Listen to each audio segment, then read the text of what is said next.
وكل ضلالة في النار. أعوذ بالله من الشيطان الرجيم من همزه ونفخه ونفسه. بسم الله الرحمن الرحیم. محترم بزرگوں، ساتھیوں اور میری پیاری ماں اور بہنوں، خواتین اسلام، آج یوم الجمعہ ہے، عید المومنین، اور یہ جو سلسلہ کرونا وائرس چل رہا ہے، لوگ ڈر اور خوف کے مارے گھروں میں دفن ہو چکے ہیں، اللہ کے گھروں کو بھول گئے اور پھر دوبارہ مسجدوں کو بند کیا جا رہا ہے۔ یہ کس کی وجہ سے؟ تم لوگ اللہ کو بھلانے کی وجہ سے، مرد ہو یا خواتین، سب کے سب اللہ کے نافرمان ہیں۔ اللہ تعالیٰ ناراض ہے، گھر کا گھر بے نمازی ہے، تو پھر جانتے ہو کیا حالت ہو گئی ہے۔ کرناٹکا کی لے لو، اب پورے ہندوستان میں کرناٹکا نمبر 1 پہ آ رہا ہے۔ موت کے گھاٹ لوگ اتر رہے ہیں اور ان کے لیے غسل کا انتظام بھی نہیں ہے اور جنازے کی نماز بھی نہیں ہے۔ کہیں تمہارا حال بھی یہی نہ ہو جائے۔ اے دنیا کے مسلمانوں، ہوش میں آؤ، یہ اللہ کا عذاب آ چکا ہے۔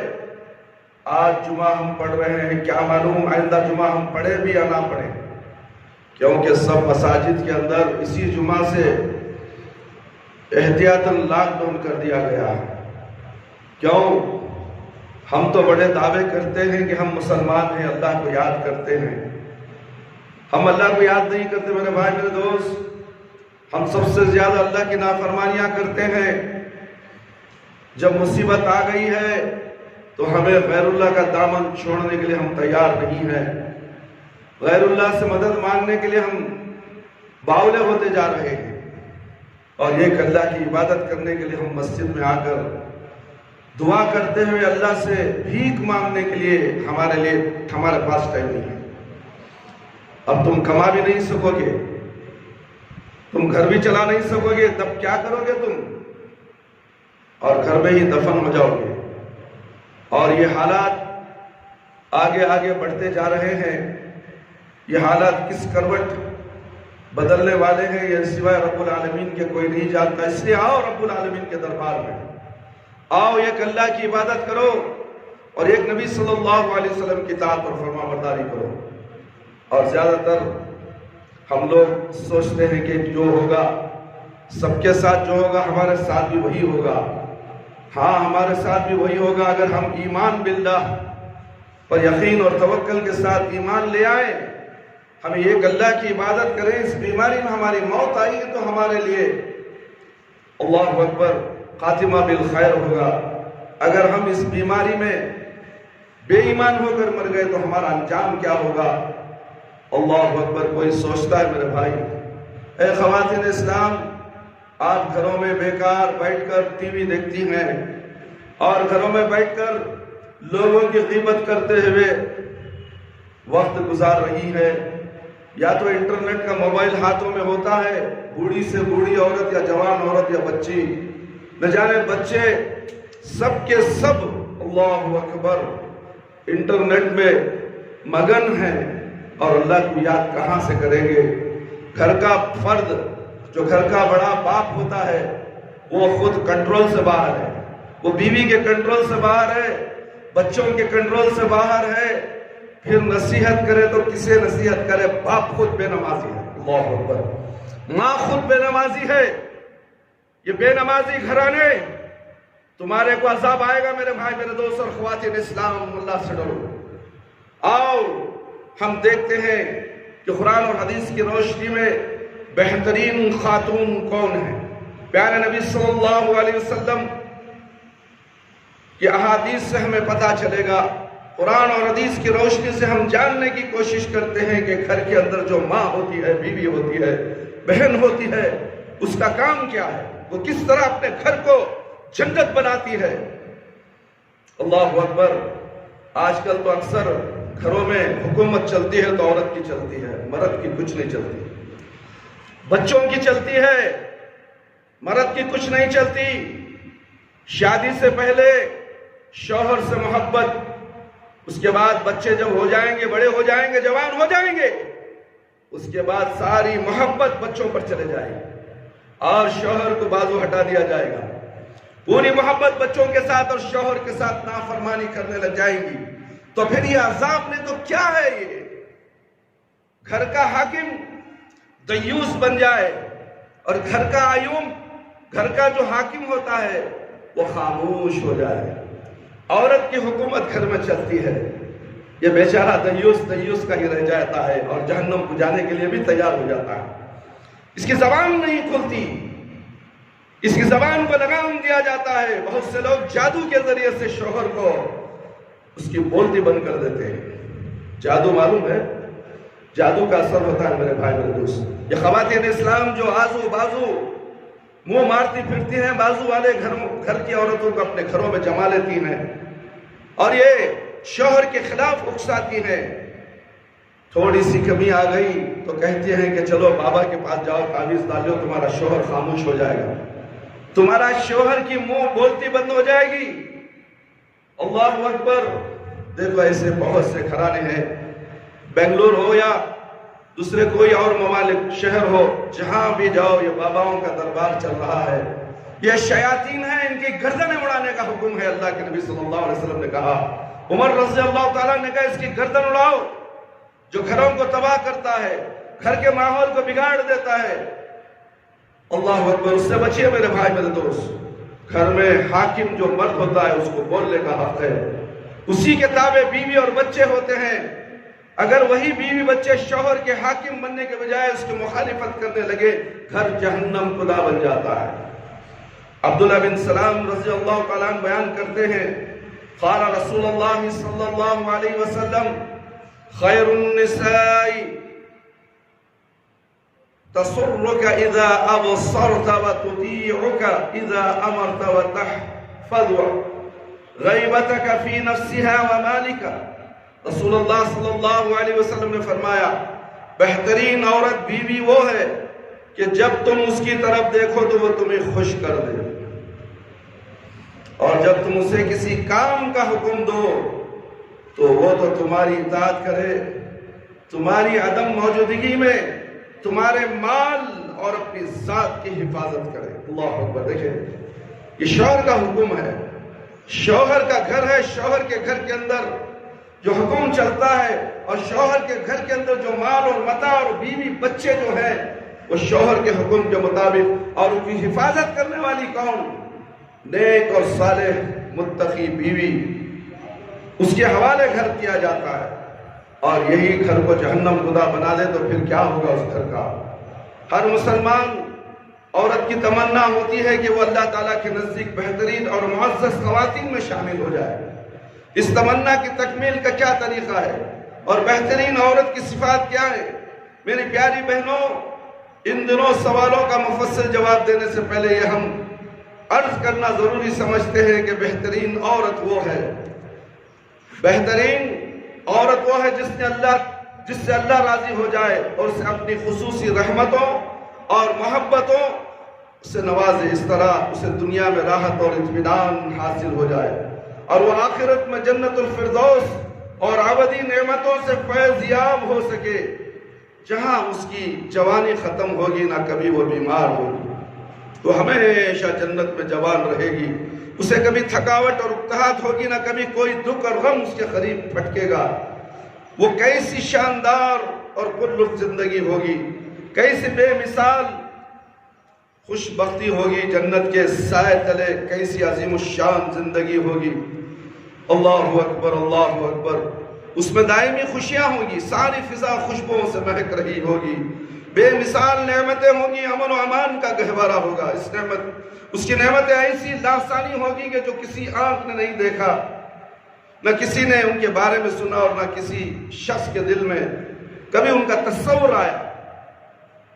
اس میں رحمان کی رحمتوں کا سایہ ہوگا اور عزت والے کرم فرما پروردگار کی طرف سے بخشش و مغفرت اور احسانات کا نزول ہوگا۔ ہمارے اور آپ کے پیارے نبی محمد صلی اللہ علیہ وسلم حقیقی سعادت مندی اور دائمی خوشبختی تلاش کرنے والی ہر عورت کی رہنمائی فرماتے ہیں۔ ہر وہ عورت جو دنیاوی زندگی کے اندھیروں میں ٹھوکریں کھاتی پھرتی ہے، جو اللہ تعالیٰ کے حضور قلب سلیم کے ساتھ لوٹنا چاہتی ہے، جو سالہ سال سے دکھوں اور غموں کا شکار ہے، جو اللہ اور آخرت کے دن پر ایمان رکھتی ہے، اور جو دنیا اور آخرت کی کامیابی کی تلاشی ہے، تو پھر اللہ اور اس کے رسول صلی اللہ علیہ وسلم کے نزدیک اس کے لیے بھلائی کا یہی راستہ ہے، بھلائی کا یہی راستہ ہے۔ نبی کریم صلی اللہ علیہ وسلم نے 3 بنیادی اسباب بیان فرمائے جن کے بعد ہر عورت بلند مرتبہ پر فائز ہو سکتی ہے۔ اعوذ باللہ من الشیطان الرجیم، بسم اللہ الرحمن الرحیم۔ اسلام میاں بیوی کے تعلق کو بڑی اہمیت دیتا ہے اور اسے نہایت مضبوط اور پائیدار بنانے کا خواہش مند ہے، کیونکہ خاندان کی یکجہتی اور اتحاد کا انحصار اسی تعلق کی مضبوطی پر ہے، اور خاندان کے باہمی اتحاد و اتفاقی سے عزت و احترام کے لائق نسل پیدا ہوتی ہے۔ میں پورے وثوق کے ساتھ کہہ سکتا ہوں کہ جو عورت نبی کریم صلی اللہ علیہ وسلم کے بیان کردہ اسباب کو مضبوطی سے تھام لے، وہ اپنے گھر کو خوش بختی اور مسرتوں کا سرچشمہ بنا دے گی اور اپنے خاندان کے ساتھ نہایت خوش و خرم زندگی بسر کرے گی۔ یہاں ہر عورت کو یہ بھی جان لینا چاہیے کہ ان اسباب کو اختیار نہ کرنے کے نتیجے میں عورت کو غم اور تکالیف کی تلخی جھیلنا پڑے گی اور اس کا گھر دکھوں اور غموں کی عام جگہ بن جائے گا۔ لہذا ان اسباب پر اچھی طرح غور و فکر کرو اور ان کا مطلب سمجھنے کی کوشش کرو، پھر اپنا جائزہ لو۔ اگر تم نے ان اسباب کو مضبوطی سے تھام لیا تو یہ تم پر اللہ تعالیٰ کا فضل و کرم ہے، اور اگر تم نے ایسا نہیں کیا تو یہ تمہارے لیے نصیحت ہے، اور نصیحت مومنات کو نفع دیتی ہے۔ پہلی بات جو نبی کریم صلی اللہ علیہ وسلم نے ارشاد فرمائی ہے، اس کا مقصد ہے کہ تم اپنے خاوند کی محبت پالو، اپنے خاوند کی محبت پالو، وہ تمہارے ساتھ ہم آہنگ ہو جائے، ہم آہنگ ہو جائے۔ یقیناً ہر عقل مند انسان کا مقصد اور خواہش اخلاقی کمال کا حصول ہے، خواہ وہ مرد ہو یا عورت۔ اسلام انسان کو روحانی، عقلی، بدنی اور اخلاقی کمال کے حصول کی تعلیم دیتا ہے۔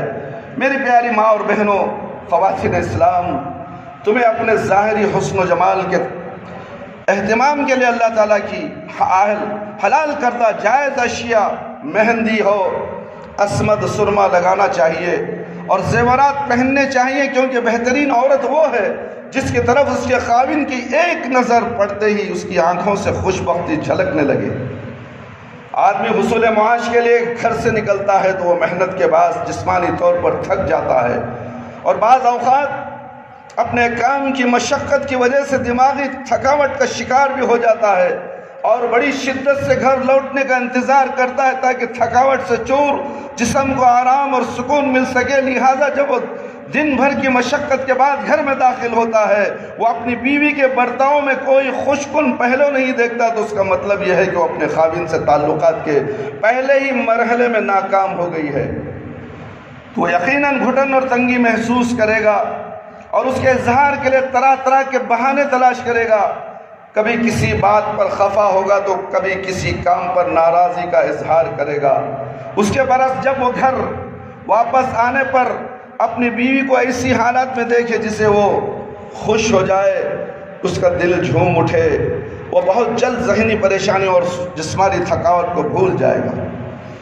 لہذا بیوی سے خاوند کی محبت بڑھنے کے اسباب میں سے یہ بھی ہے کہ خاوند جب بیوی کی طرف دیکھے تو وہ اسے مسرور کر دے۔ واقعہ ہے کہ محبوب کو دلکش حالت اور حسن و جمال کے عالم میں دیکھنا دل میں محبت راسخ کرنے کا ایک بڑا مؤثر وسیلہ ہے۔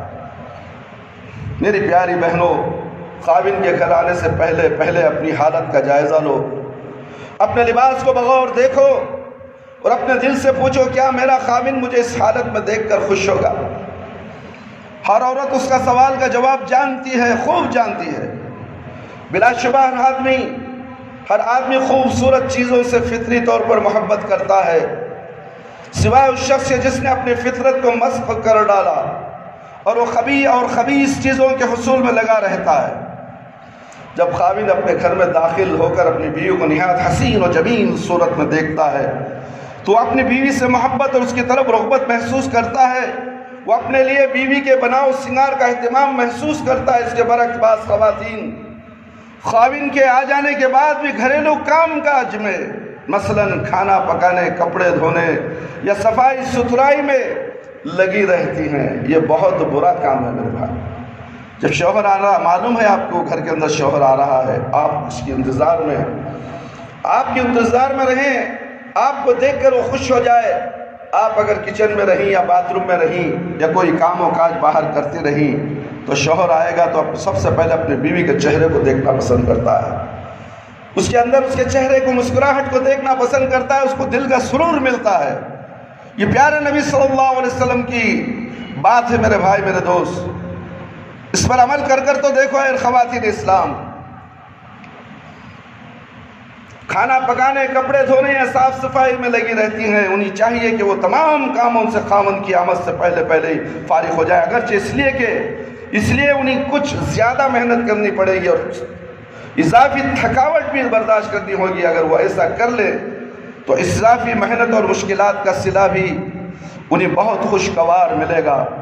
خاوند کو گھر میں خوش نصیبی نہ ہو تو اس پر شیطان خناس کے وسوسے بہت جلد غلبہ پالیں گے، اور شیطان لعین شاہراں پر چلنے والیوں کی خاوند کی آنکھوں کے سامنے خوب مزین کر کے پیش کرے گا اور بیوی کو اس کی نظر میں گرا دے گا۔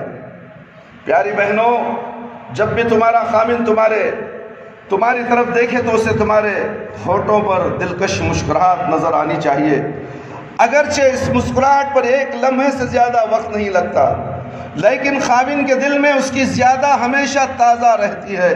یقیناً تمہاری مسکراہٹ گھر کو خوشیوں سے بھر دے گی، اور دن بھر محنت اور مشقت کے باوجود خاوند کو حاصل ہونے والا سب سے زیادہ راحت بخش پہلو ہوگا۔ اپنے شوہر کے سامنے تمہارے چہرے کے خوبصورت تاثرات در حقیقت تمہارے خوبصورت لباس زیورات سے کہیں زیادہ اہمیت رکھتے ہیں۔ تم زیب و زینت میں مبتلا ہوتی ہو، اس سے زیادہ اہمیت تمہاری مسکراہٹ میں ہے۔ اللہ اکبر، اللہ اکبر، کیونکہ جب خاوند بیوی کی طرف دیکھتا ہے تو بیوی کے چہرے پر دلکش مسکراہٹ اور خوشگوار تاثرات زبان کے میٹھے بول سے کہیں زیادہ گہرے اثرات چھوڑ جاتے ہیں۔ یقیناً خاوند کو بہت جلد اس احساس ہوگا کہ اس کی بیوی نہایت بے لوث ہو کر کسی مالی فائدے کی غرض سے پاک، حقیقی اور سچی مسکراہٹ کے ساتھ اس کا استقبال کر رہی ہے اور کہہ رہی ہے تمہارے آنے سے میں بہت خوش ہوں۔ اللہ اکبر، اللہ اکبر، اور تمہیں دیکھ کر بڑی مسرور ہوں۔ اس وقت شوہر کو یہ کہنا مناسب ہوگا تمہاری یہ مسکراہٹ آخرت میں نیکیوں کا باعث بن جائے گی، کیونکہ یہ مسکراہٹ بھی ان صدقات میں سے ہے جنہیں تم اپنے نامہ اعمال میں درج کرا رہی ہو۔ رسول اکرم صلی اللہ علیہ وسلم نے فرمایا، تبسمک فی وجہ اخیک لک صدقۃ، اپنے مسلمان بھائی کو دیکھ کر تیرا مسکرانا بھی تیرے لیے ایک صدقہ ہے۔ اسے جامع ترمذی نے روایت کی ہے۔ اپنے مسلمان بھائی کو دیکھ کر، میرے بھائی میرے دوست، آج ایک مسلمان دوسرے کو دیکھتا ہے تو منہ پھرا لیتا ہے، کترا لیتا ہے، چہرے پہ مسکراہٹ ہی نہیں ہوتی، جیسے کہ اب کچھ مانگنے والا ہے میں اسے دوں۔ اللہ اکبر، اس طریقے سے لوگ چہرہ پھرا لیتے ہیں، سلام کا جواب نہیں دیتے، سلام کرنا پسند نہیں کرتے۔ دانشوروں نے بیان کیا ہے کہ تم کس طرح محبوب اور معظم ہستی بن سکتی ہو۔ عروہ بن زبیر رضی اللہ بیان کرتے ہیں کہ مجھے بتایا گیا کہ حکمت کی کتابوں میں یہ لکھا ہے، میرے پیارے بیٹے، تمہارا چہرہ ہمیشہ کھلا رہنا چاہیے اور تمہیں ہمیشہ پاکیزہ بات کرنی چاہیے، پھر تم لوگوں کے نزدیک انہیں انعامات اور عطیات دینے سے کہیں زیادہ محبوب ہو جاؤ۔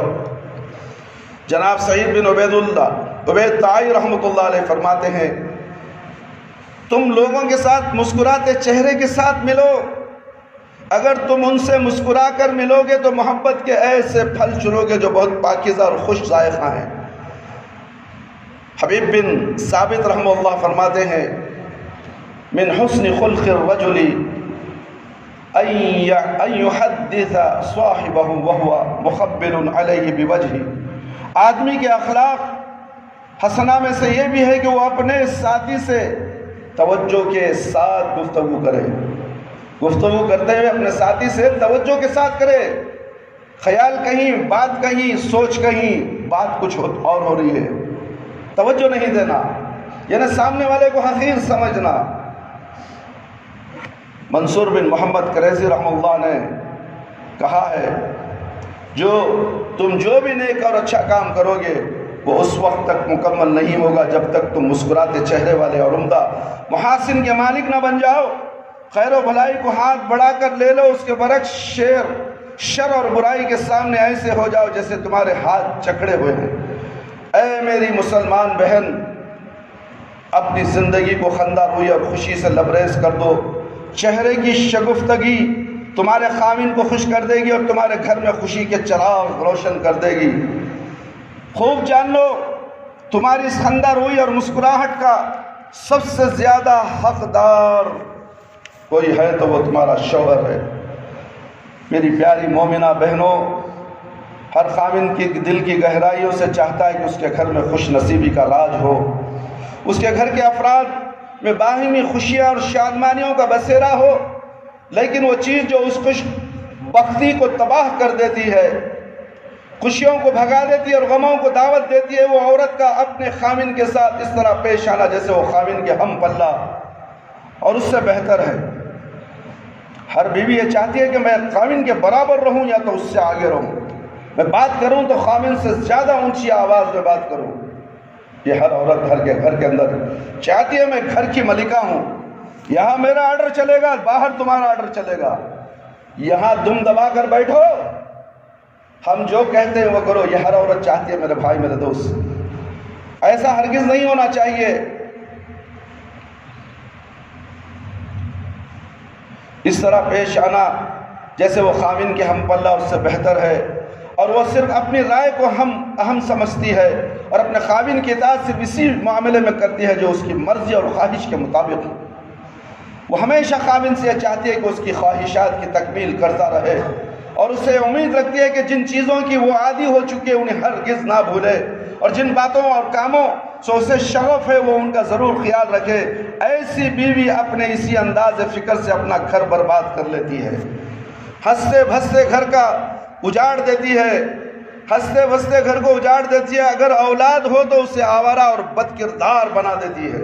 یہ بد کردار عورت ہی ہے جس کی وجہ سے ناہنجر اولاد ہوتے ہیں، جو اللہ اور اللہ کے رسول صلی اللہ علیہ وسلم کی نافرمانی پر نافرمانی کرتے ہیں، گانے سنتے ہیں، انٹرنیٹ دیکھتے ہیں، گٹکا کھاتے ہیں، پان پراگ کھاتے ہیں، بیڑی سگریٹ پیتے ہیں۔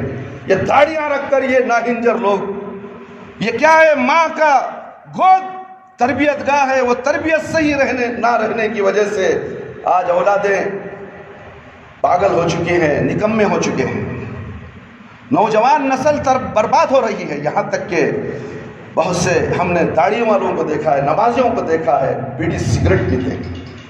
کیسے سگریٹ حرام نہیں ہے؟ مولا نے کہہ دیا کہ مکروہ ہے، مستحب ہے۔ تمہارے باپ کا مال قانون اللہ کا چلتا، تمہارا قانون نہیں چلتا۔ تمہارے قانون میں اللہ کے قانون کو غلط ملت کرتے ہوئے مولویوں اور مفتیوں کو دیکھو، سگریٹ پیتا، داڑھی چھوڑا ہے، ٹوپی پہنا، مفرال ڈالا ہے، سگریٹ پہ مار رہا ہے، پان پراگ کھاتا ہے، گٹکا کھاتا ہے، کوسا وہ ومل کھاتا ہے۔ بہت سے مفتیوں کو بھی دیکھا ومل کھاتے ہیں۔ میرے بھائی یہ تربیت کون سی؟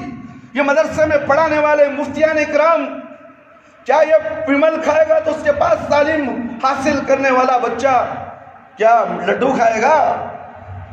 کیا کھائے گا؟ وہ بھی ومل کھائے گا، اس کا باپ اور کوئی چیز بڑا ہے تو وہ بھی کھائے گا۔ یہ نسل کو بگاڑنے والے تم مدارس کے اندر ملا مولوی، تم بیڑی بھی پیتے ہو، سگریٹ بھی پیتے ہو، پان پراگ بھی کھاتے ہو، گٹکا بھی کھاتے ہو۔ یہ تمہاری ماں نے تمہیں نصیحت نہیں کی، اور جس مدرسے سے تم نے تعلیم حاصل کی ہے، کیا وہ مدرسے والے تمہیں تعلیم نہیں سکھائے؟ اور تم جب استاد بن گئے اور تم بچوں کو بگاڑ رہے ہو، بچوں کے ہاتھ سے تم منگاتے ہو، جا رہے دکان سے لے لگا ومل کے 10 پیکٹ لے لگا، جا اسٹاک رکھ لیے۔ لاک ڈاؤن میں دکانہ بند ہو جائے۔ اللہ اکبر، حرام کو اسٹاک کرتا ہے یہ ملا مولوی۔ میرے بھائی اللہ سے ڈرو۔ یہ ایک عقل مند اور ذہین عورت وہ ہے جو اپنے گھر میں جھگڑے کا سبب اور اس کی بربادی کا باعث بننے والی چیز کو پہلے ہی بھانپ لیتی ہے۔ جس بات سے اس کا خامن خفا ہوتا اور اسے گریز کرتی ہے، اگر عورت اس شعور سے بہرور نہ ہو اور اپنے خامن کے ساتھ اس کا رویہ ہمسروں جیسا ہو تو وہ اپنی ازواجی زندگی کی نعمت کو عذاب میں بدل دیتی ہے۔ پیاری مومنہ بہنوں، خواتین اسلام، کتنی پیاری باتیں آپ کے لیے ہیں، گھانٹ باندھ کر رکھ لو اس کو۔ اور گھروں میں بیٹھی ہوئی میری پیاری ماں اور بہنوں، جو مسجد کے اطراف گھرے ہیں، گھروں میں ہیں، سن لو کان کھول کر، بند کرو یہ ٹی وی کا ڈبہ، شیطان کا ڈبہ۔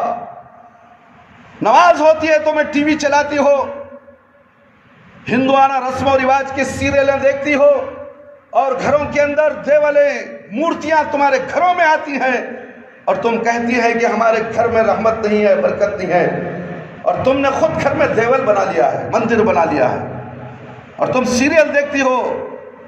اس ناچنے والی، گانے والی یا تمہاری خالہ ہے یا تمہاری مامی ہے یا تمہاری بہن ہے، جو اتنے انداز میں دیکھتی ہو، جیسا کرتی ہو ویسا تم بھی کرنے لگ جاتی ہو۔ جس طرح ساس اور بہو کے جھگڑے، ماں اور بیٹی کے جھگڑے اس سیریلوں میں دکھائے جاتے ہیں، وہی گھروں میں چلتا ہے۔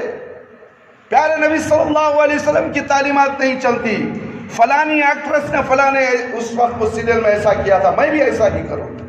لعنت ہے اسی عورتوں پر، لعنت ہے اس گھروں پر، منحوس ہے وہ گھر جو گھروں کے اندر ٹی وی کے ڈراموں کے ذریعے نصیحتیں حاصل کرتے ہو اور گھر کو جنت نما گھر بناتی ہو۔ آؤ ایک اللہ کی طرف، آؤ ایک نبی صلی اللہ علیہ وسلم کی تعلیمات کی طرف، پھر دیکھو گھر کیسا ہوگا، جنت نما گھر ہوگا۔ لڑائی جھگڑے نہیں ہوئیں گے، شیطان گھر میں جگہ پناہ بھی نہیں لے گا، ورنہ تو شیطان بھی آئے گا، جادو بھی آئے گا اندر۔ اور ایک بات بول دوں میرے بھائی، میرے دوست، ہمارے گھروں کے اندر، بیت الخلاء گھروں کے اندر، روموں میں اٹیچ باتھ روم انگریز نے اشکال دیا اور ہم نے اسے قبول کر لیا۔ معلوم ہے شیطان کہاں بستا ہے، شیطان کا گھر کوسا ہے، بیت الخلاء ہے۔ اسی لیے کہا کہ جانے سے پہلے اللہم انی اعوذ بک من الخبث والخبائث دعا پڑھ کر اندر جاؤ، اور تم جاتے ہو ایسے ہی دھڑام سے، شیطان کی نظر تمہارے اوپر پڑ جاتی ہے، اس کے بعد سے تمہارے بیماریاں چالو ہو جائیں گی۔ شیطان جب نظر ڈالتا ہے تو جادو کرتا ہے آنکھوں سے، اور تمہارے اوپر جادو کر دے گا، اور تمہارے گھروں میں لڑائیاں جھگڑے ہی ہوں گے، اور تمہارے بچے نکمے اور ناہنجر ہوں گے، اور اللہ اور اللہ کے رسول کے ماں باپ کے نافرمان ہوں گے، جو گھنٹے گھنٹے پان پراگ بیڑی سگریٹ لے کر گھنٹے گھنٹے باتھ روم میں بیٹھنے والے دوست احباب سے بھی گزارش ہے کہ 5 منٹ سے زیادہ وقفہ بیت الخلاء میں بیٹھنے کا نہیں ہے، ضرورت کا نہیں ہے۔ ہم نے دیکھا، ہم نے سوچا، ہم نے مشاہدہ بھی کیا ہے، بہت سے لوگوں سے ہم نے دریافت بھی کیا تو آدھا گھنٹہ، 40 گھنٹے، 30 گھنٹے، 20 گھنٹے بیت الخلاء میں گزار دیتے ہیں۔ یہ کیا آرام گاہ ہے؟ یہ تو شیطان کا گھر ہے۔ اللہ کے نبی صلی اللہ علیہ وسلم نے کہا کہ ضرورت ختم تو واپس آ جاؤ فوراً، باہر آنے کے بعد دعا پڑھو غفرانک، پھر دروازہ بند کرنے کنڈی لگاؤ باہر سے تو بسم اللہ بول کر لگاؤ، شیطان پھر باہر گھر میں داخل نہیں ہوگا۔ یہ اصول بتایا گیا ہے، کون کر رہے ہیں؟ ہم نے بہت سے گھروں میں صرف دروازہ کھلا ہی رہتا ہے، بیت الخلاء کا دروازہ بیڈ روم کا ہمیشہ کھلا رہتا ہے، اور جسم کے کپڑے بھی وہیں لگائے جاتے۔ نہیں، ہمارے جسم کے کپڑے بھی بیت الخلاء میں مت لگاؤ، اس میں جادو ہوتی ہے۔ کپڑے میں، میلے کپڑوں میں خود بدبو کو پسند کرتا ہے شیطان بدبو میں، گندگی میں رہنے والا، گندگی کھانے والا، اور تم اپنے کپڑوں کو وہاں مت لگاؤ، یا تو کچھ اس کا طریقہ استعمال کرو، کوئی ڈبے میں ڈال دو، یا تو واشنگ مشین کے اندر ڈال کے لاک کر دو، جب وقت آتا ہے دھونے کا تو فوراً دھو دو، اور کپڑے بدلو تو پہلے کپڑے باہر لے کر آ جاؤ یا واشنگ مشین کے اندر ڈال دو۔ میرے بھائی، میرے دوست، یہ تمام تعلیمات ہمیں پیارے نبی صلی اللہ علیہ وسلم کے ذریعے سے ملتی ہیں تاکہ جادو اور شیطان کے فریب سے بچ سکے۔ میرے بھائی، اس طریقے سے مت بیٹھو، یہ شیطان کا بیٹھنا ہے۔ اللہ آپ کو جزائے خیر سے نوازے، آمین یا رب العالمین۔ پیاری بہنوں، شادی ایک عظیم، حکمت نہایت بلند، پائیدار سماجی مقصد اور بقائے نسل کا وسیلہ ہے۔ یہ عبادات میں سے ایک اہم عبادت ہے جس کے ذریعے سے ہر مسلمان مرد عورت کو اللہ تعالیٰ کا قرب حاصل ہوتا ہے۔ لہذا ہم یہ کہہ سکتے ہیں کہ شادی مرد عورت پر اللہ تعالیٰ کی نعمتوں میں سے ایک بہت بڑی نعمت ہے۔ جس نے شادی کی اس نے نعمت حاصل کر لی، آدھا ایمان پا لیا اس نے۔ جس نے شادی نہیں کی وہ ادھورا رہ گیا۔ شادی کرنے کے بھی اسباب اور مسبب الاسباب ہوتے ہیں۔ اپنے آپ کو شادی کرنے کے لیے اپنے آپ کو تیار کرنا پڑتا ہے۔ بیوی کا نان نفقہ، پھر بچوں کا نان نفقہ سنبھالنا پڑتا ہے۔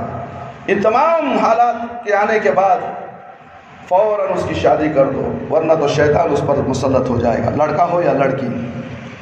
لڑکی عمر ہو گئی فوراً شادی کرو، ورنہ تو شیطان عاشق جن ہر گھر میں، ہر گلی میں، ہر شہر میں گھوم رہے ہیں، کیونکہ بیت الخلاء بیڈ روم میں آ گیا۔ شیطان کو راستہ ہم نے دے دیا اور شیطان ہمارے گھروں میں داخل ہو گیا ہے۔ پچھلے زمانے میں گھر ہوتے تھے، دیوان خانے ہوتے تھے، مگر ایک کونے میں اس کو بیت الخلاء اور حمام کو بنایا جاتا تھا۔ اس سے دروازہ بیت الخلاء الگ ہوتا تھا، حمام خانہ الگ ہوتا تھا، مگر آج ویسا رواج نہیں۔ عوام نسلوں کی تعداد بڑھتی چلی گئی، زمین تنگ ہو گئی، گھر چھوٹے ہو گئے۔ جگہ کی تنگی کی وجہ سے لوگ چھوٹے ہی گھروں میں بیت الخلاء بیڈ روم کے اندر بنانے لگے۔ میرے بھائی، میرے دوست، آئیے ہم سنتے ہیں یہ سب سے بڑی اللہ تعالیٰ کی نعمتوں میں سے ہے، ایک بڑی نعمت ہے۔ اسلام میں شادی کا اصل مقصد میاں بیوی کے درمیان باہمی محبت اور الفت اور ایثار و قربانی کے جذبات بیان کرنا ہے، پیدا کرنا ہے۔ اللہ رب العالمین ارشاد فرماتے ہیں وَمِنْ آيَاتِهِ أَنْ خَلَقَ لَكُم مِّنْ أَنفُسِكُمْ أَزْوَاجًا لِتَسْكُنُوا إِلَيْهَا وَجَعَلَ بَيْنَكُم مَّوَدَّةً وَرَحْمَةً إِنَّ فِي ذَلِكَ لَآيَاتٍ لِقَوْمٍ يَتَفَكَّرُونَ۔ سورہ روم۔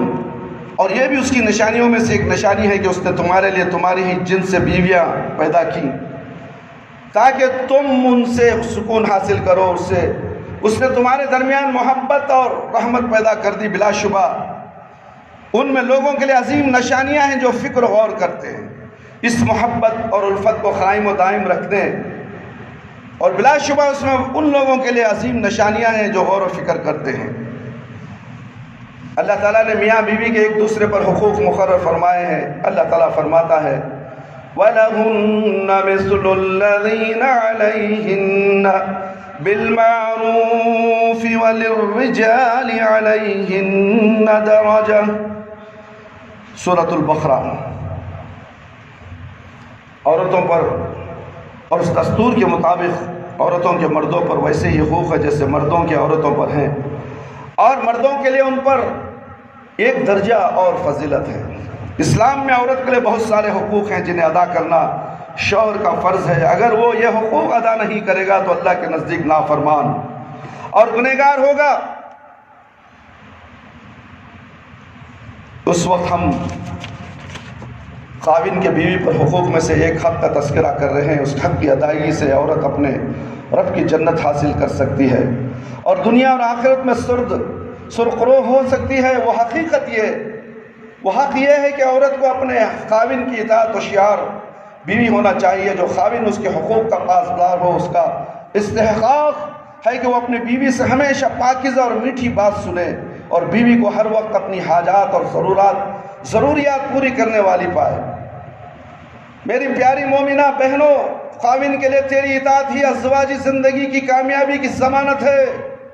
جس قدر خاوند کو یہ احساس و شعور ہوگا کہ تم اس کا یہ عظیم حق بخوبی ادا کر رہی ہو، اسی قدر وہ تمہاری عزت کرے گا، اس کے دل میں تمہاری محبت بڑھے گی۔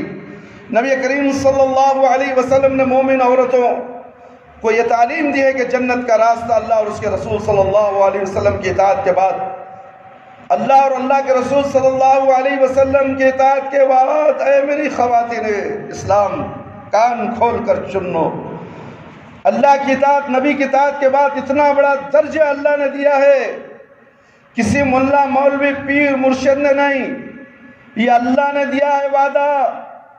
اللہ اور اللہ کے رسول صلی اللہ علیہ وسلم کی اطاعت کے بعد سب سے بڑی اطاعت شوہر کی اطاعت ہے۔ میرے بھائی، خاوند کی اطاعت سے شروع ہوتا ہے۔ آؤ ذرا اس حدیث شریف پر غور کریں۔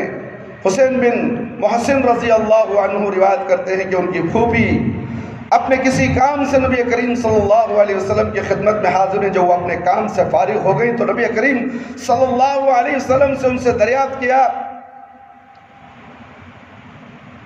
اذات الزوجی انتی، کیا تم شادی شدہ ہو؟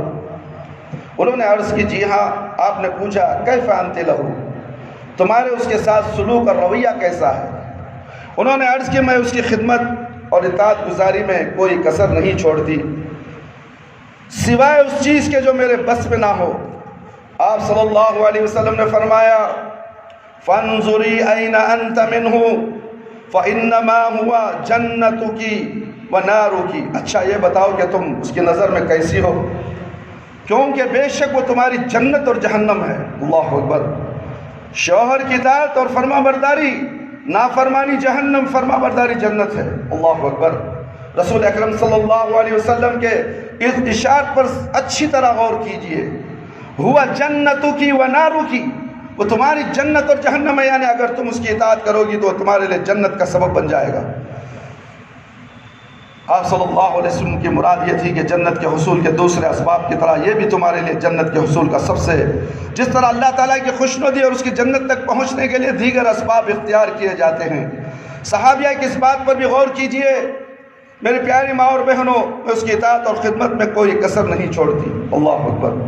اطاعت اور خدمت میں خدمت، اللہ اکبر. آج تو جی چرانے والی عورتیں، بیویاں شوہر کی خدمت کرنے سے کتراتی ہیں. ایوب علیہ السلام کا واقعہ آپ کو معلوم نہیں؟ کتنے دن کتنے سال بیمار رہے. ان کی بیوی کیا تھی میرے بھائی میرے دوست؟ پوری پیٹھ زخم سے، لولہان سے اور پیپ سے بھری ہوئی تھی اور زبان سے چاٹ کر ان کی خدمت کرتی تھی. آج ہے کوئی ایسی عورت جو شوہر کی اس طرح خدمت کرے؟ شوہر کو تکلیف ہے تو اپنے میکے کے گھر چلے جاتی ہے چھوڑ کر، تیرا شوہر بیمار ہے. ایسا ہرگز نہیں ہونا چاہیے میرے بھائی. مرتے دم تک اس کی خدمت کرنی چاہیے تاکہ تم کو جنت میں جانا ہے. تمہارے درمیان بسا اوقات لڑائی جھگڑا اختلاف بھی رونما ہو سکتا ہے. اس وقت تمہاری ذمہ داری یہ ہے کہ تم اس جھگڑے کو ختم کرو اور صلح صفائی کے لیے ہر ممکن مؤثر طریقہ اختیار کرو. یقیناً یہ بھی ممکن کہ اس لڑائی میں درست موقف تمہارا ہی ہو اور کبھی اس کے برعکس تمہارے خاوند کا موقف بھی درست ہوگا. لیکن ایسے موقع پر تمہاری ذمہ داری یہ ہے کہ تم یہ احساس کرو کہ خاوند کسی ایسی حکمت کی بنا پر تمہارے موقف کی تائید نہیں کر رہا ہو جو تمہیں معلوم نہیں. اس قسم کے موقع پر تمہیں خاوند کے غصے اور جوش کو ٹھنڈا اور اختلاف کو رفع دفع کرنا چاہیے. اور پھر کچھ دیر کے بعد جب اس کا دل مطمئن اور غصہ ٹھنڈا ہو جائے تو تم اپنی رائے اور موقف کی وضاحت کر دو کہ تمہارا اصل مقصد تو باہمی خیر اور بھلائی کا تھا، لڑائی جھگڑے کا مقصود نہ تھا. بے شک وہ تمہارے شریک حیات ہے جس سے تم بے پرواہ نہیں ہو سکتی. لڑائی جھگڑے کے بعد جب طبیعت سنبھل جائے اور دل پر سکون ہو جائے اس وقت اصلاح کی کوشش کس قدر مؤثر ہوتی ہے میرے بھائی اور میری پیاری ماں بہنوں. اس سلسلے میں عربی کی ایک نادر عمدہ ایک حکایت سنیے. انشاءاللہ اس کے بعد میں اپنی بات کو ختم کر دوں گا. باتیں تو بہت ہیں میرے بھائی میرے دوست. اللہ اکبر. وقت کی کمی، کرونا کا ڈر، خوف. اللہ اکبر. اب مسجدیں بند ہو رہی ہیں. آپ کو معلوم ہے شاید اب یہ جمعہ ہم پڑھ رہے ہیں آئندہ جمعہ پڑھے بھی یا نہیں. خوف آ گیا ہے. ہم نے اللہ کو بلا دیا، اللہ کے نبی صلی اللہ علیہ وسلم کو باتوں کو پس پش ڈال دیا. گھروں کو جہنم کو گھر بنا دیا. تو پھر مسجدیں بند، اب گھروں کو بھی بند کر دیا جائے گا، یعنی گھروں کے اندر انسانوں کو دفن کر دیا جائے گا. کرونا کا قہر، موت کی نیند گھروں میں، گلیوں میں، شہروں میں، قصبوں میں طاری ہو چکی ہے. لوگ پریشان ہیں. مسلمان پریشان نہیں ہے. مسلمان بلا خوف و ہراس بازاروں میں گھوم رہا ہے اور ڈر نہیں ہے تو اللہ کا ڈر نہیں ہے اور نماز نہیں پڑھتا ہے. اور اللہ کے نبی صلی اللہ علیہ وسلم کی اطاعت و فرما برداری اس سے چڑ پیدا ہوتی ہے. اگر کہو چلو بھائی نماز پڑھ لیں گے، جاؤ جی تمہارا کام دیکھو، میں بعد میں پڑھ لیتا ہوں. کرونا آ رہا ہے اس کے پیچھے اور مرے گا تو بے نمازی ہو کر مرے گا. اور سیدھے جہنم میں چلا جائے گا۔ کرونا کی بیماری کا جو تکلیف ہے، جو پریشانی ہے، جو سانس لینے کے لیے جو پھیپھڑے سکڑ جاتے ہیں، جکڑ جاتے ہیں، وہ تکلیف کچھ نہیں میرے بھائی میرے دوست اور خواتین اسلام۔ اس وقت جب آنکھ بند ہوگی، جو خبر میں تمہیں سلایا جائے گا، اس وقت جو تمہاری حالت ہوگی، جو ایک دیوار، خبر کی دیوار دوسری دیوار سے ٹکرائے گی اور تمہاری پھسلیاں ایک دوسرے میں گھس جائیں گی، اور یہ عمل اچھے اور برے کے ساتھ ہونے والا ہے۔ اس میں گنہگار بھی ہوگا، نیکوکار بھی ہوگا، اور یہ خبر کی جھڑتی، یہ محبت، یہ ملنے کا انداز ہر مسلمان کو سہنا ہے۔ اس کے بعد نیک ہے تو نیک جنت میں ہمیشہ کے لیے رہے گا، اگر برا ہے تو ہمیشہ کے لیے جہنم کی آگ کے بچھونے میں سونا پڑے گا اسے۔ کیا یہ کرونا سے بدتر نہیں ہے وہ؟ کیا تم نے غور کیا یہ عذاب کیوں آیا ہے؟ تم بے نمازی ہو، تمہارے لیے دنیا کے کام کرنے کے لیے وقت ہے، اگر وقت نہیں ہے تو 2 رکعت اور 4 رکعت 3 رکعت نماز پڑھنے کے لیے نہیں ہے۔ کام یہ کام ہی تمہارے لیے جہنم کدا بن جائے گا۔ تم جو روزی کماتے ہو، جو روزی کما کر تم جو پیسہ کماتے ہو، تمہارا نہیں ہے، تمہارے باپ داداؤں کا نہیں ہے۔ یہ مال، یہ سب کچھ دینے والا رب العالمین ہے، اور جب دینے والا رب العالمین ہے تو اس کی عبادت کے لیے تم اپنی پیشانی کو سر جھکانا نہیں چاہتے۔ تم کتنے غدار انسان ہو، تم اللہ کے غدار ہو۔ میں چیلنج کے ساتھ کہتا ہوں اس منبر رسول پر، ہر مسلمان جو بے نمازی ہے اپنے آپ پر غداری کرتا ہے، اور یہ غدار انسان ہے۔ کام کرتا ہے، کھانے کے لیے کام کرتا ہے، وہ روزی دینے والا وہ اللہ، اس کے لیے سجدہ کرنے کے تیار نہیں۔ وہ کماتا ہے اپنے بیوی بچوں کے لیے، اگر نہیں دے گا اللہ روزی تو یہ بھوکے مر جائیں گے، اور اسے احساس نہیں ہے۔ یہ کیسا ناہنجر انسان ہے، اللہ کا ناشکرہ انسان ہے، پھر بھی کہتا ہے کہ میں مسلمان ہوں، میرا نام کیا خوبصورت نامے رکھتا ہے۔ نام بدل ڈالو، ایمان بدل ڈالو۔ نماز سے تمہیں چڑھ ہے، شیطان کو بھی نماز سے چڑھ ہے، تم شیطان کے چھیلے ہو۔ کیا بابا کے دربار میں چلے جائے تو نماز معاف، درگاہ کو جانے سے نماز معاف، اور ایک طرف تو گناہ اور شرک کرتے ہو، اور پھر نماز چھوڑے ہو۔ نماز پڑھو، درگاہ چھوڑ دو گے انشاءاللہ، درگاہ جانا چھوڑ دو گے، تعویذ باندھنا چھوڑ دو گے، تعویذ گنڈ کے پیچھے، چور دھوکے باز عالموں کے پیچھے جو بیٹھے ہوئے ہیں، لمبی لمبی داڑیاں، سفید سفید ٹوپیاں پہن کر لوٹ رہے ہیں، مسلمانوں کے جیبوں کا لٹیرا بن کر لوگوں کو لوٹ رہے ہیں۔ کسی کی تعویذ 1000 روپے تو کسی کی تعویذ 1 لاکھ روپے میں بکتی ہے میرے بھائی میرے دوست۔ یہ جادو ہے، جادو کے ذریعے سے تھوڑی دیر کے لیے فائدہ ہو جاتا، خوش ہو گئے، بابا نے اچھا کیا، میں وہ فلاں عامل کے جانے سے آج میری قسمت کھل گئی۔ تیری قسمت نہیں کھلی، تیری بربادی شروع ہو گئی، اور جب مرے گا تو جہنم میں جائے گا۔ جہنم کوئی چھوٹی جگہ نہیں ہے لال لال۔ اے گل کھلانے والے دنیا کے اندر، باباؤں کے تلوے چاٹنے والوں، سن لو، خبر کہ گھڑا بہت خطرناک ہے، اس کے بعد جہنم بڑی خطرناک ہے۔ غوطے مارنا لگے گا، غوطے مارنا پڑے گا، جب بھوک لگے گی تو گرم گرم پانی اور فاحشہ عورتوں کا خون اور پیپ تمہیں پلایا جائے گا۔ اے مشرکوں کی جماعت، تم کان کھول کر سن لو، اللہ سے ڈرو۔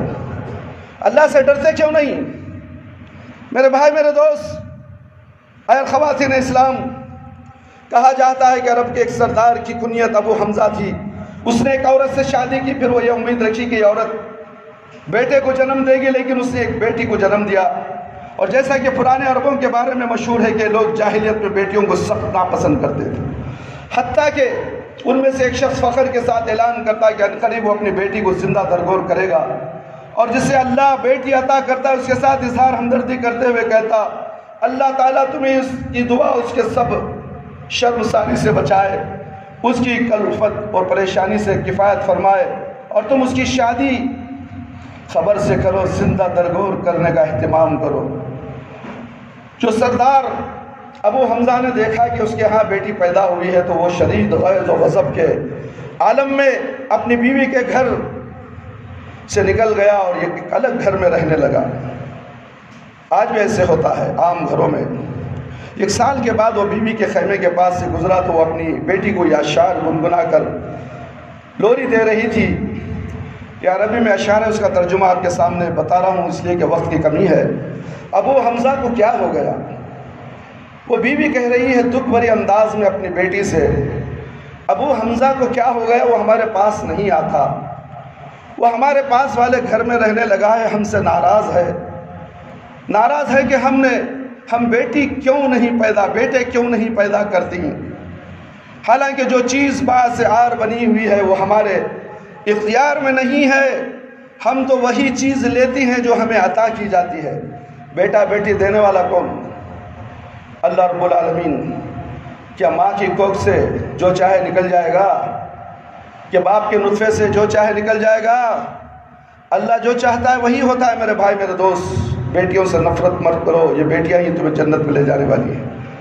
ان کی نیک اور صالح بناؤ، متقی اور پرہیزگارہ بناؤ بیٹی کو، اور اسے نیک صالح انسان سے شادی کر دو، تمہارے لیے جنت ہے میرے بھائی، چاہے 1 بیٹی ہو یا 2 بیٹیاں ہوں۔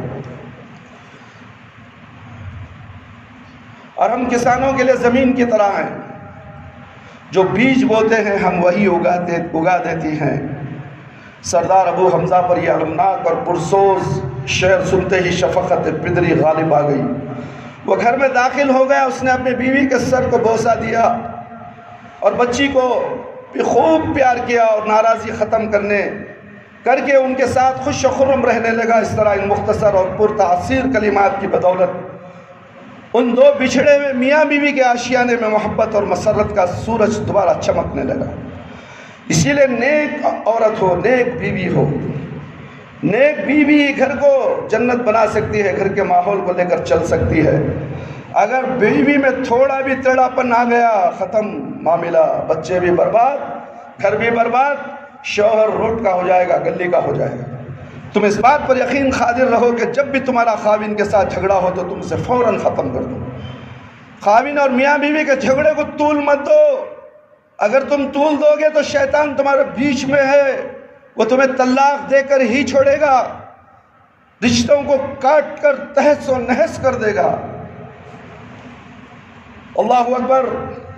میری پیاری بہنوں، جب تم اپنے خاوند کی ہر بات مانو گی اور اس کے حکم کو بجا لاؤ گی، تم بھی اپنے خاوند سے اپنی ہر آرزو پوری کرنے پر قادر ہو جاؤ گی۔ تم سوچتی ہو کہ تمہارا خاوند تمہیں خوش و خرم رکھے، تمہاری زندگی کو خوشیوں سے مالا مال کر دے، تمہاری یہ خواہش بیجا نہیں، مگر اب تم اپنے اس مقصد میں کیسے کامیاب ہو سکتی ہو؟ جبکہ تمہیں اپنے شوہر کا دل مو لینے اور اس کی پسند پر غالب آنے کا فن بھی آنا چاہیے، مہارت بھی ہونا چاہیے، اس کا ہنر بھی جاننا چاہیے۔ ایک آٹو رکشہ میکینک ہے، اگر اس کا ہنر نہیں جانتا تو آٹو رستے میں 10 جگہ رک جائے گی اور اس کا پیٹرول بھی برباد، اس کے پرزے بھی ڈھیلے، اور واپس آئے گا کہے گا کئی کا میکینک رہے حجام میں گیا، تو جا رہے وسرا لے لگا حجام میں بڑھ جا۔ میرے بھائی میرے دوست، ہر چیز کا ہنر ہے۔ شوہر بھی اپنے بیوی بچوں کو گھر چلانے کے لیے ہنر کو جاننا ضروری ہے۔ بیوی بچوں کے حقوق کیا ہے اس کا ہنر اچھی طرح جاننا ہے، اور بیوی کو بھی چاہیے کہ ہنر جانے اپنے شوہر کے ساتھ کیسی زندگی گزارنا ہے۔ مومنہ بہن، نبی کریم صلی اللہ علیہ وسلم نے عورتوں کے لیے چند ایسے اعلیٰ اوصاف بیان کیے ہیں جن کے ساتھ وہ جنت میں سلامتی کے ساتھ داخل ہو سکتی ہیں۔ آپ صلی اللہ علیہ وسلم نے فرمایا، اذا صلت المرأة خمسها وصامت شهرها وحسنت فرجها وطاعت بعلها دخلت من ای ابواب الجنہ۔ شاید یہ مسند احمد اور ابن ماجہ کی روایت ہے۔ جب عورت 5 وقت کی نمازیں، مرد بھی 5 وقت کی نماز پڑھنا ہے، عورت اس نہیں، باخادی سے ادا کر لے اور رمضان المبارک کے روزے رکھے اور اپنی شرمگاہ کی حفاظت کرے اور اپنے شوہر کی فرما برداری کرے تو اور قیامت کے روز جنت کے جس دروازے سے چاہے گی داخل ہو جائے گی۔ لہذا خاوند کی اطاعت ان اسباب میں سے ایک سبب ہے جو تمہیں جنت میں داخل کر دیں گے انشاءاللہ۔ میرے بھائی میرے دوست، اور بھی بہت سی باتیں ہیں، وقت کی کمی کی وجہ سے میں اس بات کو ختم کرتا ہوں۔ انشاءاللہ آئندہ جمعہ شاید ہو یا نہ ہو، اگر ہو تو انشاءاللہ باقی کی باتیں آپ کے سامنے رکھی جائیں گی، کیونکہ سب سے اہم مسئلہ یہی ہے عورتوں کی بگاڑ کی وجہ سے گھر تباہ ہو رہے ہیں۔ عورتوں کو نصیحت کرنا ضروری ہے اور شوہروں کو بھی نصیحت کرنا ضروری ہے۔ یہ اصلاح معاشرہ میں سے ایک اچھا کام ہے جس کی وجہ سے سب کے گھر امن اور سکون کے ساتھ گزر سکتے ہیں۔ تو اس لیے میں نے اس جمعہ سے یہ بیڑا اٹھایا تھا تاکہ ایک جمعہ نہیں، 2 جمعہ نہیں، 3-4 جمعے چلیں اس کے بارے میں، مگر افسوس اللہ کو جو منظور ہے وہی ہوگا۔ آج ہی سے بہت سے مساجد کو بند کر دیا گیا ہے۔ اللہ سے دعا کریں، روئیں، گڑ گڑائیں، جب مساجد ہی بند ہو جائیں تو پھر رہا کیا میرے بھائی، میرے دوست؟ یہ اللہ کا گھر، جنت کا گھر ہے، اس گھر سے ہمیں کاٹا جا رہا ہے اس لیے کہ ہم نافرمان ہو چکے ہیں۔ ہم مسجد کے بازو بھی رہتے ہیں، دکان بھی ہے ہمارا، مگر ایک وقت کی نماز ہم پڑھ لیں تو بھی پڑھ لیں، نہیں تو وہ بھی نہیں۔ آزو بازو گھر ہے مگر نماز، حی الصلاح حی الفلاح کی آواز کو لبیک کہنے کے لیے کوئی تیار نہیں ہے، جس کی وجہ سے یہ بیماری سر چڑھ رہی ہے اور نہ جانے معلوم نہیں ہم میں سے کتنوں کو لقمہ اجل بننا پڑے گا۔ 2 دن کرونا آیا، تیسرے چوتھے دن انسان دنیا سے چلا جاتا ہے، اور یہ لا علاج بیماری ہے اور احتیاط بہت ضروری ہے۔ احتیاط کیجئے، پرہیز کیجئے تاکہ اللہ رب العالمین ہمارے صحت و عافیت کے لیے اللہ تعالی ہماری حفاظت فرمائے۔ اور دعا اذکار کیجئے، دعاؤں کے ذریعے سے ہم اللہ کا سہارا لے کر اللہ سے اس بیماری کے لیے مدد طلب کر سکتے ہیں۔ وہ دعا یہ ہے کہ فجر کی نماز کے بعد 3 مرتبہ بسم اللہ الذی لا یضر مع اسمہ شیء فی الارض ولا فی السماء وهو السمیع العلیم پڑھیں، 3 مرتبہ پڑھیں اور مغرب میں 3 مرتبہ پڑھیں۔ زمین و آسمان کے اندر جتنی بھی موذی بیماریاں ہوں یا نقصان کرنے والی چیزیں ہیں، تمہارا بال بھی بیکا نہیں کر سکتی اگر تم یہ دعا کو چھوڑ کر بابا کے دربار میں جاؤ، رکھ بگٹ لیٹ گٹ جہنم کو چلے جاؤ۔ یاد رکھو، کان کھول کر سن لو، بابا کے مرید نہیں، بابا نہیں ہے، بابا اوپر بیٹھا ہے، وہ رب العالمین ساری کائنات کو چلا رہا ہے۔ کہاں گئے کرونا کو بچانے والے بابا کا لاک کھینچ پڑ گیا ہے، بابا کے دروازے کو لاک پڑ گیا ہے، مگر اللہ کے دربار کو لاک نہیں۔ ساری زمین سجدہ گاہ ہے، ساری زمین، دنیا کی زمین سجدہ گاہ ہے، جہاں چاہے تم سجدہ کرو۔ یہ دربار ہے اللہ کا، وہ دربار صرف آج پتے کے گھیرے کے اندر وہاں سے باہر نکلے تو روٹ، لیکن یہ فقیر بابا دینے والا ہوتا ہے، لینے والا نہیں، لینے والا بابا ہوتا ہے۔ اللہ رب العالمین دیتا ہے، سب اللہ رب العالمین کے بھکاری ہیں، مانگتے ہیں، داتا وہ ہے۔ اس داتا کو چھوڑ کر منگتے داتا کے پیچھے پڑے ہو، ہنڈی رکھی گئی ہے، بھیک ڈالا جا رہا ہے۔ نہیں میرے بھائی، سوچ لو، وقت کم ہے، اس لیے میرے بھائی دعاؤں کو یاد کرو۔ اور ایک دعا بول کر اور 2 دعائیں بول کر میں اپنی بات کو ختم کرتا ہوں۔ اللہم انی اعوذ بک من البرص والجنون والجذام ومن سیء الاقسام۔ میرے بھائی، میرے دوست، یہ دعا اللہ کے نبی صلی اللہ علیہ وسلم ایسی بیماریوں کے وقت پڑھا کرتے تھے۔ دواؤں سے زیادہ اس دعا کو اہتمام سے پڑھو۔ اور طاعون کی بیماری جب آئی تھی تو اللہ کے نبی صلی اللہ علیہ وسلم سے دعا کا اہتمام کیا تو طاعون کی بیماری صحابہ میں نہیں لگی، اور جہاں تھے وہیں رہ گئی۔ وہاں سے دوسری جگہ مت جاؤ، دوسری جگہ کے لوگوں کو یہاں مت بلاؤ، اور ایک دوسروں کے گھروں کو جانا آنا، یہ دعوتیں کھانا، یہ گپے مارنے کے لیے چلو اس کے گھر جائیں، اس کے گھر مت جاؤ۔ اپنی اپنی جگہ قرار پکڑو۔ میت آئی تو بھی جانے کا حکم نہیں ہے۔ چلو اپنا عزیز مر گیا ہے، دعا کرو اس کے لیے، مغفرت کے لیے۔ تم جاؤ گے تو کیا اٹھ کر بیٹھ جائے گا؟ تم جاؤ گے تو کیا وہ مردہ اٹھ کر بیٹھے گا؟ نہیں اٹھے گا میرے بھائی، اس کے لیے دعا کی ضرورت ہے، اسے مغفرت کی ضرورت ہے۔ تم جہاں ہو وہیں سے مغفرت کی دعا کرو، کیونکہ یہ بیماری پھیلی ہوئی ہے، تو اس لیے جہاں ہو وہیں رہو، زیادہ تر سفر مت کرو میرے بھائی۔ اور ایک دعا سن لیجئے، اللہم اذہب حرہا و بردہا و مرضہا، اللہم اذہب حرہا و بردہا و مرضہا، اللہم عافنی فی بدنی، اے اللہ میرے بدن کی حفاظت فرما۔ اس سے مانگنے سے بابا سے، اللہ سے میرے بھائی میرے دوست۔ اللہم، اے اللہ میرے بدن کی حفاظت فرما۔ اللہم عافنی فی بدنی، اللہم عافنی فی سمعی، میرے کان کی سماعت کو تو اے اللہ حفاظت فرما، فی بصری، میری آنکھوں کی تو حفاظت فرما۔ لا الہ الا انت، تیرے سوا کوئی نہیں، تیرے سوا کوئی نہیں بچانے والا۔ لا الہ الا انت سبحانک انی کنت من الظالمین، اس کو بھی کثرت سے پڑھتے رہیے اور دعاؤں کا اہتمام کیجیے۔ یاد نہیں تو وقت نکالیے، جس طرح کام کے لیے تم گھنٹے نہیں 4 گھنٹے نہیں 8 گھنٹے نکالتے ہو، یہ 2-3 دعائیں یاد کرنے کے لیے تمہارے پاس آدھا گھنٹہ 1 گھنٹہ نہیں ہے، تو پھر کیسے تم اللہ اور اللہ کے رسول کی باتوں پر عمل کرو گے؟ میرے بھائی میرے دوست، اس لیے انشاءاللہ اسی موضوع کو آگے بڑھایا جائے گا، اور اللہ تعالیٰ سے دعا ہے کہ اللہ تعالیٰ مجھے اور آپ تمام کو ان تمام قرآن اور حدیث کی باتیں جو ہم نے آپ کے سامنے پیش کی ہیں، کہنے والے کو اور سننے والوں کو بھی اس پر عمل کرنے کی توفیق عطا فرمائے۔ اللہ تعالیٰ میرے اور آپ کے صغیرہ کبیرہ گناہوں کی مغفرت فرما دے۔ اللہ تعالیٰ اس کرونا بیماری جو دہشتناک اور وحشتناک بنتی جا رہی ہے، اے اللہ ہم سب پہ کرم فرما، رحم فرما۔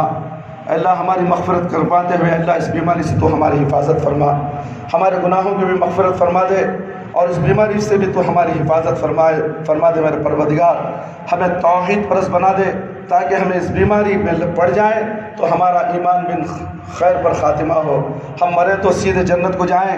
اگر ہمارا ایمان درست نہیں ہے، اس بیماری نے ہمیں اٹیک کر دیا تو ہم جہنم کو جانا پڑے گا۔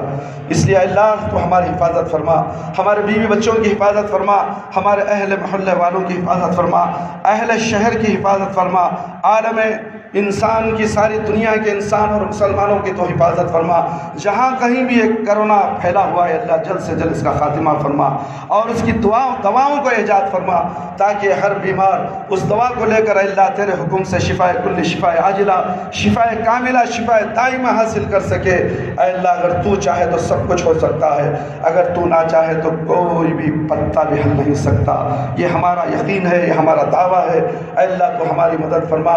ہمارے والدین، ہمارے رشتہ دار اس دنیا سے جا چکے ہیں، اے اللہ اگر وہ قابل رحم قابل مغفرت ہیں تو اے اللہ ان کی مغفرت فرما دے، اے اللہ ان کی قبر کو نور سے بھر دے۔